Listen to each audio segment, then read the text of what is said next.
గర్భోదక సాయి విష్ణువు. ఆ గర్భోదక జలం మీద ఆయన పడుకుంటున్నాడు కాబట్టి ఆయన పేరు గర్భోదక సాయి విష్ణువు. కారణ జలం మీద పడుకుంటున్నాడు కాబట్టి ఆయన పేరు కారణోదక సాయి విష్ణువు. ఆ కారణోదక సాయి విష్ణువుకే మహావిష్ణువు అని పేరు. సో కారణోదక సాయి విష్ణువు, తర్వాత గర్భోదక సాయి విష్ణువు. ఆ గర్భోదక సాయి యొక్క నాభి నుంచి ఒక కమలం వస్తుందన్నమాట. ఆ కమలంలో ఎవరుంటారు? మొదట ఎవరు జన్మిస్తారు? మొదటి జీవి, ఈ లోకంలో మొదటి జీవి ఎవరంటే బ్రహ్మదేవుడు. సో బ్రహ్మదేవుడు కూడా మనలాంటి జీవే, భగవంతుడు కాదు ఆయన. భగవంతుడు ఒక్కడే. భగవంతుడు ఎవరో మనం చెప్పుకుందాం. మనకి ఎవరిని భగవంతుడు అనాలి? ఆయన వచ్చిన తర్వాత ఆయన మరి ఎలాంటి వ్యక్తి అంటే, ఏ తల్లి సహాయం లేకుండా డైరెక్ట్గా భగవంతుడి యొక్క బిడ్డ. భగవంతుడు అంటే గర్భోదక సాయి విష్ణు యొక్క పుత్రుడు, డైరెక్ట్ ఆయన నుంచి పుట్టాడు కదా. ఎవరి సహాయం లేదు ఆయన. గర్భోదక సాయి విష్ణువు, లక్ష్మీదేవి ఆమె పాదసేవన చేస్తుంది, ఆమె సహాయం లేకుండానే బ్రహ్మదేవుడు జన్మిస్తారు అన్నమాట. సో కాబట్టి ఆ విధంగా కమలంలో జన్మించిన తర్వాత ఆయన ఎవ్వరు లేడు, ఒక్కడే ఉన్నాడు. పొద్దున ఒకరిని ఇక్కడ పడుకోబెట్టి పోయారనుకోండి, అఫ్కోర్స్ మీకు ఇంత కాలనీ ఉంది, అది లేచి పిల్లవాడిని అయితే చూస్తా వా అని ఏడుస్తారు అనమాట వాడు, ఎవరు ఏంటి అని. సో అట్లా బ్రహ్మదేవుడు కూడా ఏం చేయాలో అర్థం కాకుంటే ఒక శబ్దం వినపడ్డది.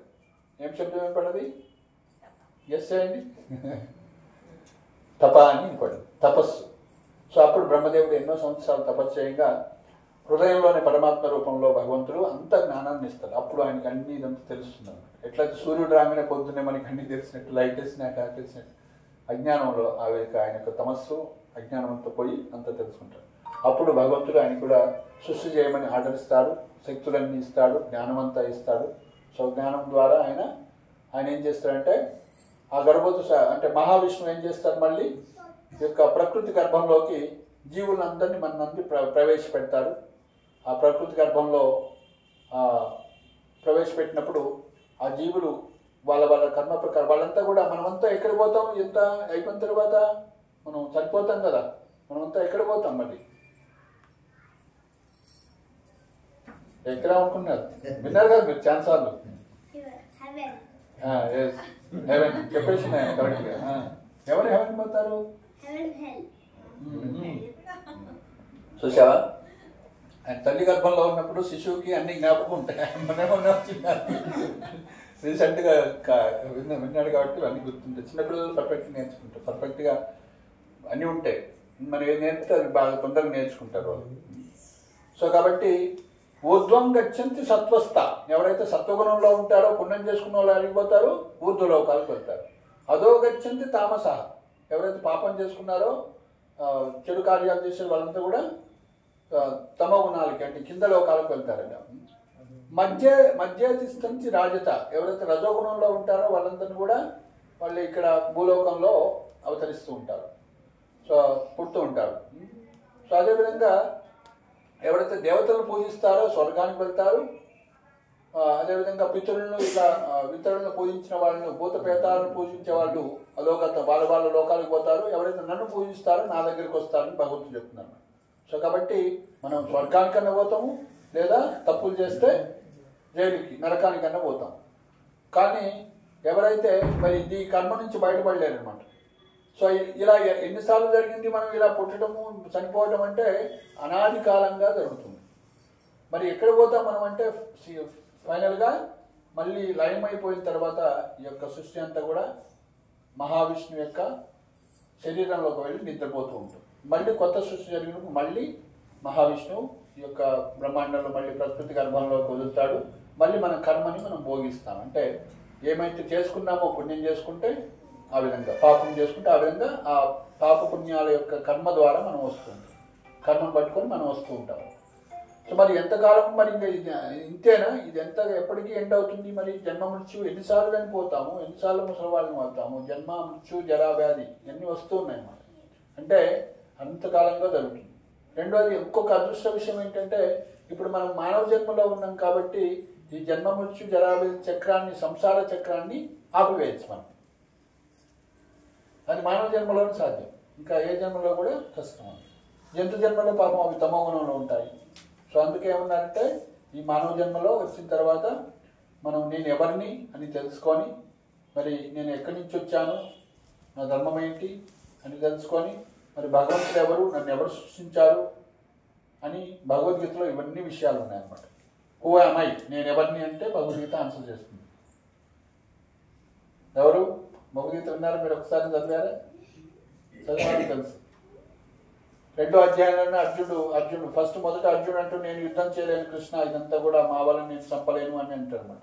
అప్పుడు కృష్ణుడు బోధిస్తాడు 2వ అధ్యాయంలోని ఆత్మజ్ఞానాన్ని బోధిస్తాడు. మనంతా శరీరం కాదు, చొక్కాలు కాదు, మనం షర్ట్ అండ్ కోట్ కాదు, మనం వాస్తవంగా ఏమని చెప్తారు? ఆత్మ అని చెప్తారు. సో కాబట్టి ఈ ఆత్మకి నా జాయతే మ్రియతే వా కదాచిత్, సో దానికి అసలు జన్మ మృత్యులే ఉండవు.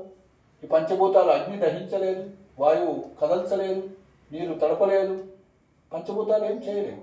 ప్రహ్లాదుని అలా చేసింది కదా. హిరణ్యకశిపుడు ఏం చేస్తాడు?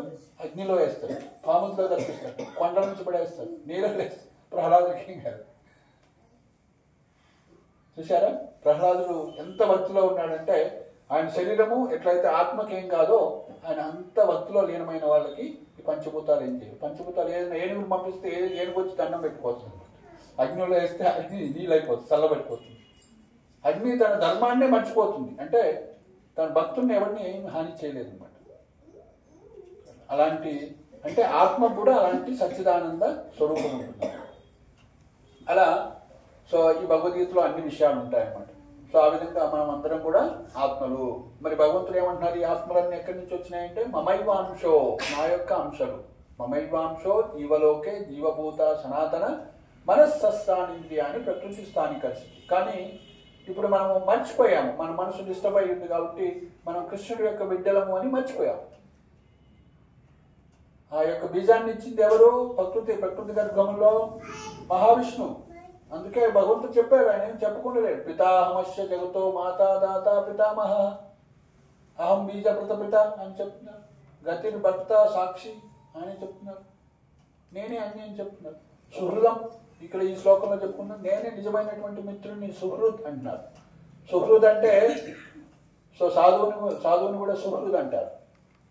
అంటే మిత్రుడు అంటే మనకి ఏదైనా సంబంధం ఉండి ఒక క్లాస్మేటో ఇట్లా మనం మిత్రుత్వం ఉంటుంది అన్నమాట. ఒక రిలేషన్, మావాడు బ్రదర్ అనుకోండి, కొంచెం కరుణ చూపిస్తారు. ఫ్యామిలీ మెంబర్స్ అయితే మనం ఇలా ఫ్రెండ్షిప్ చేస్తాం. కానీ సుహృద్ అంటే అందరికి కూడా సమానమైనటువంటి, అందరూ భగవంతుడి యొక్క అంశాలు అని గుర్తించి అందరికి కూడా సమానమైనటువంటి కృపను చూపించేవాడు అనమాట.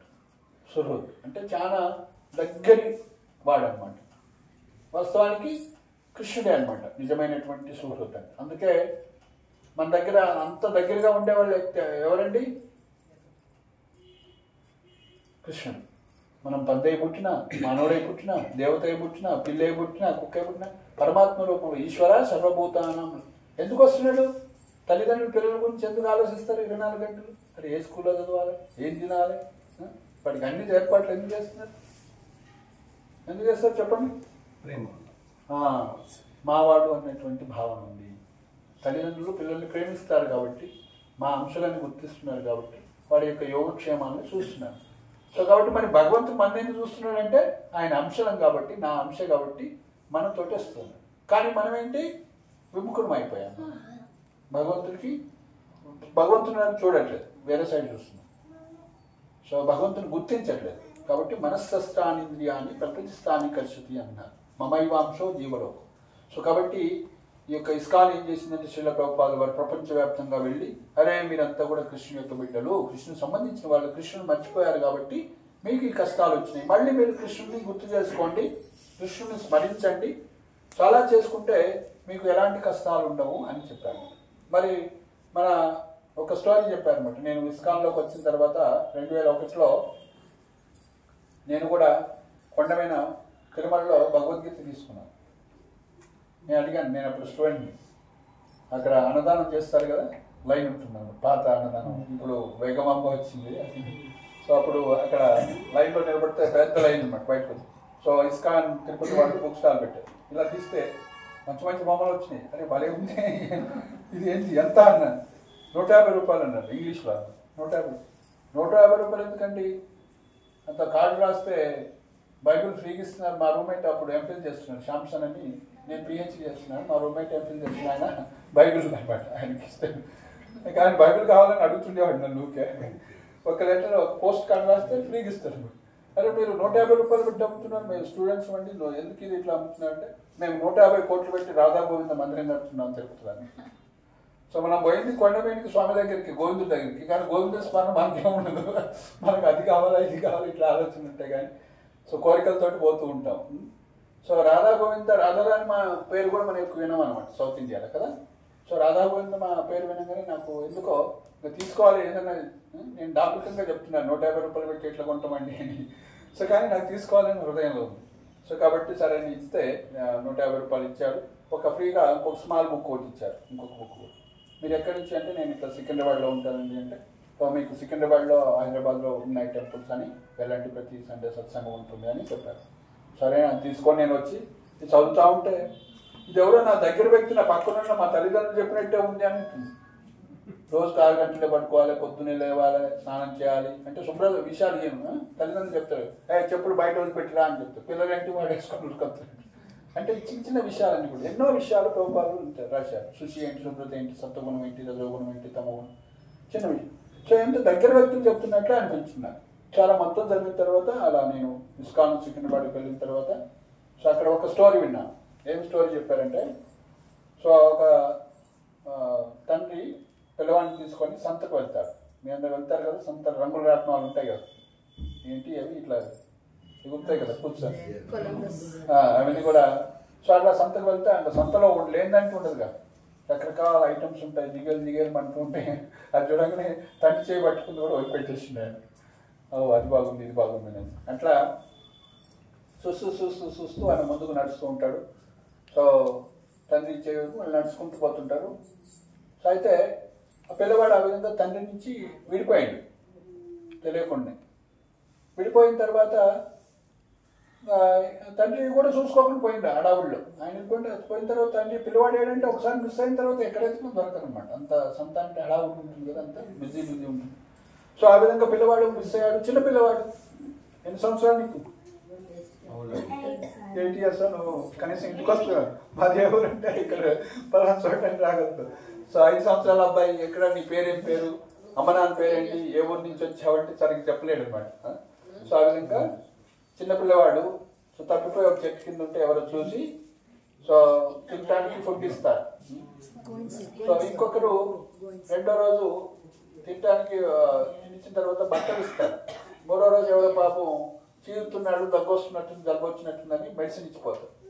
4వ రోజు ఇంకొక వ్యక్తి వచ్చి ఈయనకి ఏమైనా సహాయం చేయగలుగుతున్న, చిన్నపిల్లవాడిలా ఉన్నాడు, పాపం మంచి బాబులాగా ఉన్నాడు అనేసి, ఏం పేరు బాబు నువ్వు, అమ్మ నాన్న పేరేంటి, ఎక్కడి నుంచి వచ్చినావు అంటే ఆయన సరిగ్గా చెప్పడం రావట్లేదు. సరే అనేసి ఆయన విని, ఆయన వచ్చిరాని మాటలతో విని, ఓ పలానా వాళ్ళ అబ్బాయి పలానా చోట ఉండేవాడివి, ఇక్కడ ఉన్నావు అనేసి, సో నేను అటు పోతున్నాను రండి నాతో వస్తారా అంటే సరే అంటాడు. సో తీసుకెళ్తాడు అనమాట, వాళ్ళ నాన్న దగ్గరికి తీసుకెళ్తాడు. సో ఈ అబ్బాయికి 4 రోజులు రోజుకి ఎక్కడ ఉండాలి, ఏం తినాలి, ఏంటో ఏం తెలియదు అనమాట, చెట్టు కింద. సో ఆ విధంగా 4గురు సహాయం చేశారు. తిండి పెట్టిన వాళ్ళు ఉన్నారు, బట్టలు పెట్టిన వాళ్ళు ఉన్నారు, మెడిసిన్ ఇచ్చిన వాళ్ళు ఉన్నారు. 4వ వ్యక్తి ఇంటికే తీసుకెళ్తారు. సో 4గురు సహాయం చేశారు కదా. సో వీళ్ళలో ఉత్తమమైనటువంటి సహాయం ఎవరు చేసినట్లు? సో ఆయన అసలు సమస్యలు ఎందుకు వచ్చినాయి? తండ్రి నుంచి విడిపోయాడు కాబట్టి రకరకాల సమస్యలు, ఆయన తీర్చుకోలేనటువంటి సమస్య. సో కాబట్టి సో మనందరం కూడా మళ్ళీ భగవంతుడితో సంబంధాన్ని మర్చిపోయాం కాబట్టి మనకి ఈ లోకంలో మనం ఇక్కడ ప్రవేశపెట్టబడ్డాం. సో కాబట్టి మళ్ళీ మన కృష్ణుని గుర్తించినట్లయితే, భగవంతుని గుర్తించినట్లయితే భగవంతుడి యొక్క ధామం వెళ్తామన్నమాట. సో మనమందరం కూడా ఈ లోకంలో ఉన్నామన్నమాట. ఈ లోకాన్ని భగవంతుడు ఏమంటున్నారంటే, ఒక ఉదాహరణకి మనకి వస్త్రాలయం పోయినాం అనుకోండి, ఏం దొరుకుతాయి? వస్త్రాలయం పోతే వస్త్రాలు, పుస్తకాలయం పోతే ఔషధాలయం పోతే ఔషధాలు దొరుకుతాయి, దుఃఖాలయం పోతే. సో భగవంతుడు ఏమన్నాడంటే దీనికి ఒక స్టాంప్ వేసి పెట్టిండు, దీని దుఃఖాలయం అశాశ్వతం అని చెప్పిండు. సో మనం ఈ లోకాల్లో ఆనందంగా ఉండగలుగుతామా? ఏం దొరుకుతుంది మనకి? పుస్తకాలు దొరుకుతాయా, వస్త్రాలు దొరుకుతాయా? దుఃఖమే దొరుకుతుంది. ఎందుకు? దుఃఖాలయం వచ్చాం కదా, దుఃఖాలయం పోతే ఇంకా ఆనందం దొరుకుతుందా, ఇంకోటి దొరుకుతుందా? సో కాబట్టి సో మనం ఇక్కడ ఆనందాన్ని వెతుకుతూ ఉన్నాం, దొరకదు.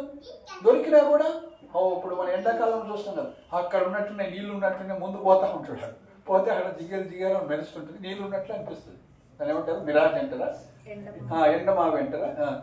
నీళ్ళు ఉన్నట్లుంటాయి, నీళ్ళు ఉండవు, ఒక ఉన్నా కూడా ఒక చుక్క. కాబట్టి ఈ లోకంలో ఆనందం లేదు, ఆనందం లాంటిది ఏదో ఉంది, అది కూడా డ్రాప్. ఆ యొక్క డ్రాప్ నీకు వాటర్ ఇస్తే దాహం తీరుతుందా, తీరదు. సో కాబట్టి మనం పరితపించేది కూడా ఆనందం కోసం అన్నమాట.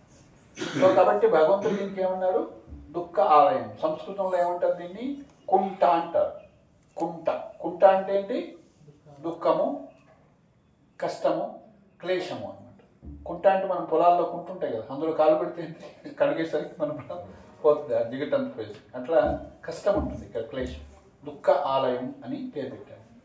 సో మరి ఈ లోకానికి ఉన్నటువంటి ఉన్న లక్షణం ఏంటంటే దుఃఖాలయం అని చెప్పారు. అట్లనే ఈ లోకానికి ఉన్నటువంటి లక్షణము మత్స్యము అంటారు. ఈ బ్రహ్మాండంలో ఏది పుట్టినా సరే అదంతా కూడా ఒకరోజు మృత్యు పొందుతుంది అన్నమాట, మత్స్యం.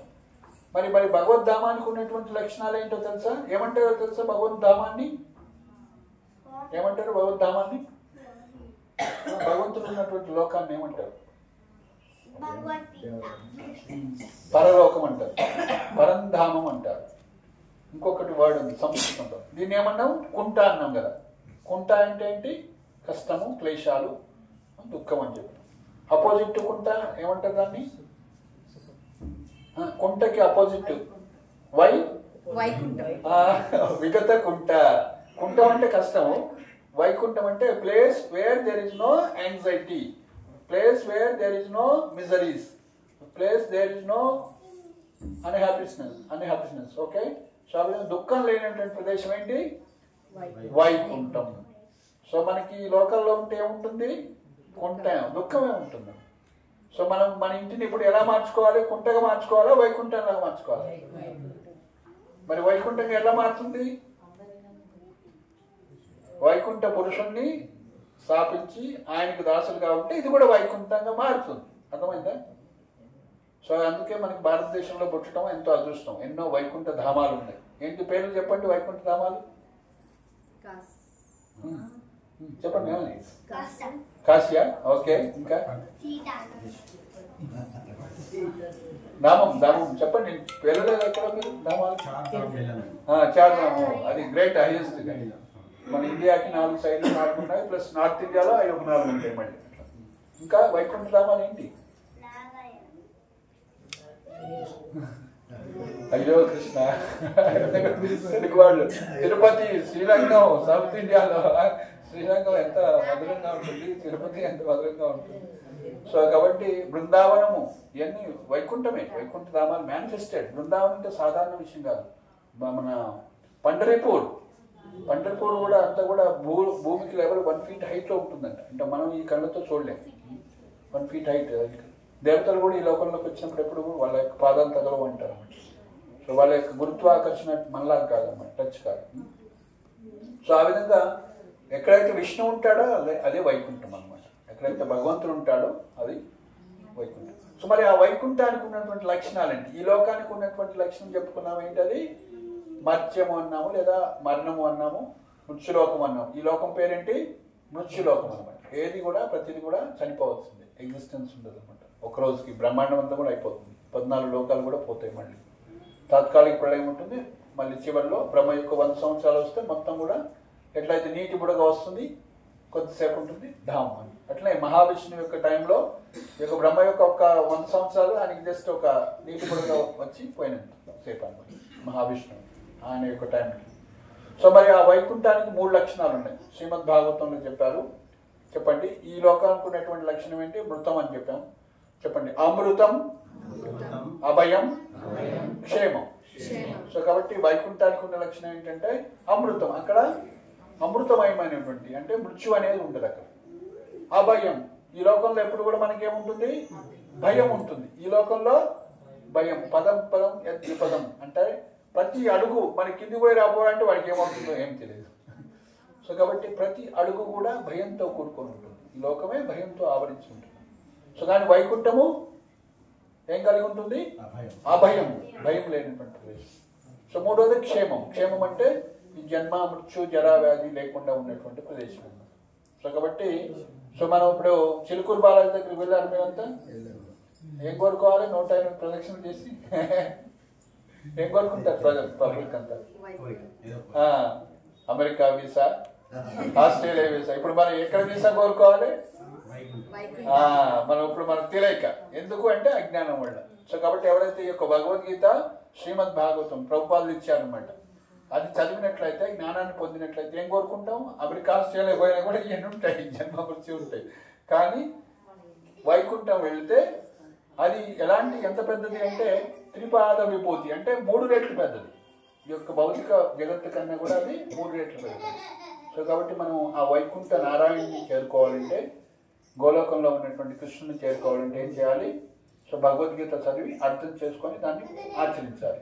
మరి ప్రభుపాదుల వారు ఎలా చెప్పారు అంటే, మరి ఏం చేయాలి కలియుగంలో భగవంతుని తెలుసుకోవాలంటే? ప్రహ్లాదుడు చూస్తున్నారు కదా అన్ని చోట్ల, మరి మనం ఎందుకు చూడట్లేదు? అలా చూడాలంటే ఏం చేయాలి అంటే, సో ఆ చూసేటువంటి కళ్ళు ఇచ్చేటువంటి వ్యక్తి మనకు కావాలి. అందుకే గురువుని ఏమంటారు? ఓం అజ్ఞాన తిమిరాంతస్య జ్ఞానాంజనాశలాకాయ చక్షురున్మిళితం యేన తస్మై శ్రీ గురవే నమః. అలాంటి దివ్య నేత్రాన్ని ఇచ్చేటువంటి వాళ్ళు ఎవరు? భగవంతుడు లేదా భగవంతుడు ప్రతినిధి అయినటువంటి గురువు. సో కాబట్టి మనం గురువును ప్రార్థన చేస్తే, గురువు చెప్పిన మార్గాన్ని అనుసరిస్తే గురువు మన ద్వారా ప్రసన్నుడు అవుతాడు. మరి ప్రభుపాదులు ఏం చెప్పారు? అలాంటి నేత్రం మనకు రావాలంటే ప్రహ్లాదునికి ఎలా వచ్చింది మరి ఆ నేత్రం? అలాంటి భగవంతుడు అన్ని చోట్ల చూసే శక్తి అని నుంచి వచ్చింది. ఎవరు చెప్పారు ఆయనకి? ఎవరు ఇచ్చారు? తల్లి గర్భంలో ఉన్నప్పుడే ఆయన ఏం చేశాడు? భాగవతం విన్నాడు అనమాట. సో కాబట్టి మనం ఏం చేయాలి ఇప్పుడు? ఆ నేత్రం రావాలంటే శ్రీమద్ భాగవతం, మన దగ్గర భాగవతం ఉంటుంది, తీసుకోండి. ఆ భాగవతం ఇలాంటి 18 పుస్తకాలు ఉంటాయి. మొత్తం 18,000 శ్లోకాలు. ఇందులో 700 శ్లోకాలు ఉంటే 18,000 శ్లోకాలు. అదేవిధంగా వచనం రూపంలో కూడా ఉంటాయి. సో కాబట్టి మీరు భాగవత కథలు వినాలి. భాగవతం వింటే మనకి ఏమొస్తుంది? ప్రేమాంజనం అనేది వస్తుంది. ప్రేమ అంజనం. సో మనకి ఉన్నటువంటి కళ్ళకి మీరందరూ పెట్టుకుంటారు, ఏమంజనం పెట్టుకుంటారు? దాన్ని ఏమంటారు? కాటుకుని ఏమంటారు? అంజనం అంటారు. సో ప్రేమాంజనం, ప్రేమ అన్నటువంటి అంజనం, దాన్ని భక్తి అంటాము లేదా ప్రేమాంజనం అంటారు. ప్రేమాంజన తులిత భక్తి విలోచనేన సంతః సదైవ హృదయేషు విలోకయంతి యం శ్యామ సుందరం అచింత్య గుణస్వరూపం గోవిందమాది పురుషం తమహం భజామి బ్రహ్మదేవుడు చెప్తున్నారు.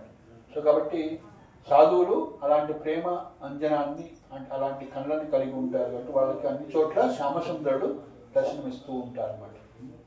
సో కాబట్టి మనం అలాంటి నేత్రం కావాలంటే ఏం చెప్పారంటే, హరే కృష్ణ కృష్ణ కృష్ణ హరే హరే, హరే రామ రామ రామ హరే హరే. చెప్పండి.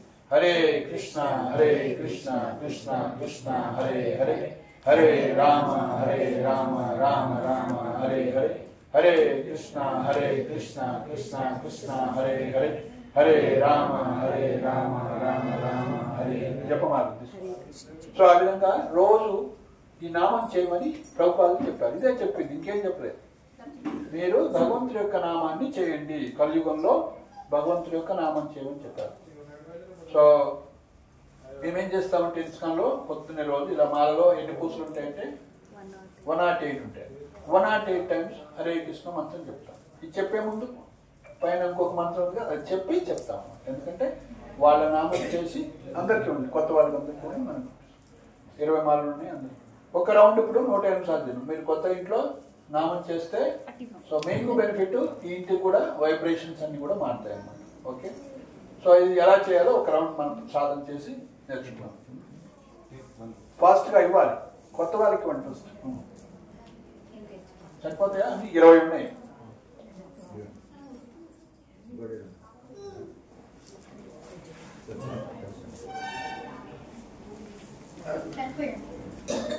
ఇవ్వండి, ఇంకా అనేది ఏంటి మరి?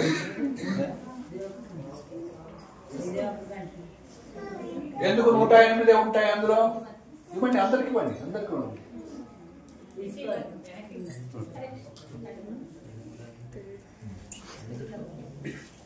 ఎందుకు 108? ఎన్ని ఉపనిషత్తులు ఉంటాయి? 108.